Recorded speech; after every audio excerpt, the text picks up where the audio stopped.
Our first guest tonight, Josh Paul, resigned from the State Department soon after October 7th in protest of what he said were unscrutinized U.S. arms transfers to Israel. In his resignation letter, he said the Israeli response and American support, quote, will only lead to more and deeper suffering for both. This is not the first time Israel has gone to war against Hamas in Gaza, and it's not the first time there has been backlash around the world. What makes you say that this is so different to have caused you to have resigned? So a number of factors, the first of which is just the scope and the scale.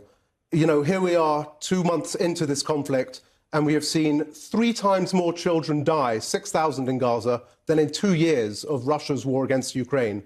We have seen over 50 journalists killed, over 100 UN aid workers, over 200 medical professionals. The scale of the loss has been astounding. And, of course, my role in the State Department involves approving many of these major arms transfers that are going to Israel right now that are enabling this killing. But this is American policy. Israel is America's strongest ally in the Middle East, and America provides the most aid in the world to Israel and obviously to Egypt as well. What was so different that made you resign publicly? Well, in all the arms transfers I've been a part of discussing before, including to Israel, there has always been space for discussion and debate. You can raise concerns about how are these arms going to be used. What was different here was that there was no discussion. There was no space for that discussion. There was simply an approach of essentially the barn doors are open, and that remains the case. You know, the Wall Street Journal reported just in the last couple of days that America has transferred over 4,000 dumb bombs to Israel, several thousand guidance kits,